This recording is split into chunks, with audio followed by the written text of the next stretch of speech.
Hello दोस्तों, आज हम पढ़ने वाले हैं मुग़ल साम्राज्य 1526 से 1707। यदि आप एसएससी की तैयारी कर रहे हैं तो आपके लिए इस टॉपिक में इतना पर्याप्त है, इससे ज़्यादा कहीं पूछ ही नहीं सकता। तो चलिए हम स्टार्ट करते हैं। तो मुग़ल साम्राज्य का जो काल है 1526 से 1707 ईस्वी तक। और इसके मुग़ल का शाब्दिक अर्थ क्या होता है? मुग़ल का शाब्दिक अर्थ होता है बहादुर। मुग़ल का शाब्दिक अर्थ होता है बहादुर। और इसके संस्थापक कौन हैं? जहीरुद्दीन मोहम्मद बाबर 1526 से 30 ईस्वी तक। और इनके पिता के नाम बात करें तो पिता का नाम था इनके उमर शेख मिर्ज़ा, माता का नाम था कुतुब निगार खानम। और यह तैमूर। और एक पॉइंट, अब आपको कुछ पॉइंट याद रखने हैं। पहला पॉइंट कि यह तैमूरों का 5वां वंशज था और मंगोलों की ओर से 14वीं वंशज था। कैसे 14वीं वंशज था? कि इसके जो पिता थे उमर शेख मिर्ज़ा या तैमूर वंश से थे, और इसकी माता जो थी कुतुब निगार खानम, यह मंगोल वंश से थी। तो इसीलिए इसे कहा जाता है तैमूरों का 5वां वंशज था और मंगोलों की ओर से 14वीं वंशज था। और यह 11 वर्ष की उम्र में फरगना की गद्दी पर बैठा। और गद्दी पर बैठा। उसके बाद इसके हाथ से समरकंद और फरगना निकल जाने के बाद इसके पास सिर्फ खोजंद नाम की पहाड़ी बची थी। इसके पास केवल खोजंद नाम की पहाड़ी बची थी। अब जब यह फरगना की गद्दी पर बैठा तो इसके इसके गद्दी पर 2 लोगों का निगाह था। पहला इसके मामा, दूसरा इसके चाचा। तो समरकंद जो है फरगना के बगल में समरकंद है। तो फरगना के बाद बैठने पर इसे समरकंद की चाह होने लगी। तो यह समरकंद पर आक्रमण किया, पर वहाँ के राजा से यह पराजित हो गया।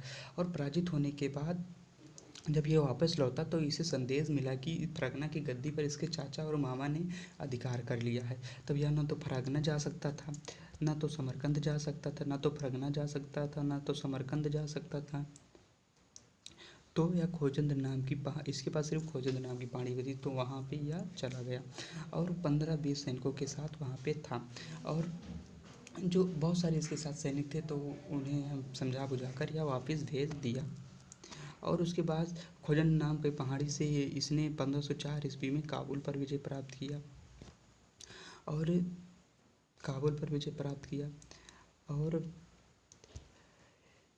अगर आप नोट में कुछ लिख लेना, जैसे कि ये भी पॉइंट है बट इसे नोट में लिखना कि सरपुल के युद्ध में उज्बेर सरदार सहबानी खां ने बाबर को पराजित किया था। इसी युद्ध में सहबानी खां ने बाबर के खिलाफ तुलुगमानीत का प्रयोग किया था।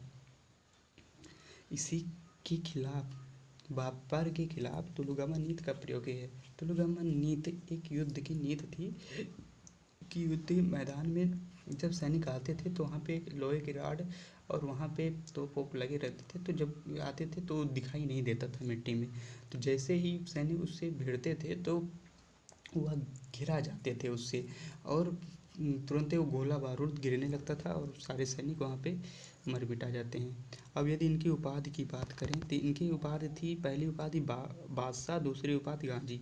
तो बादशाह कहीं कहीं बादशाह भी लिखा होता है, तो उससे ज़्यादा दिक्कत नहीं करिएगा। तो मतलब बादशाह दोनों होता है।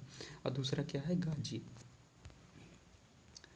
और यदि हम कहें कि बादशाह की उपाधि धारण करने वाला मुगल वंश का यह पहला शासक था, और गाजी की उपाधि धारण करने वाला यह पहला शासक था, मुगल वंश का पहला शासक था।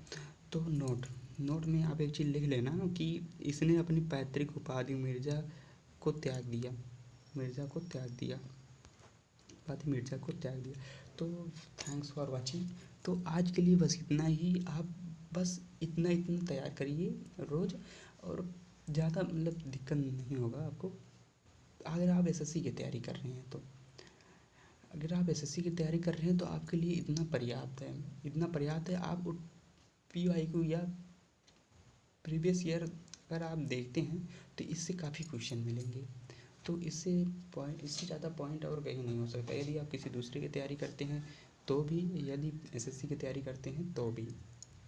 तो thank you for watching and God bless you.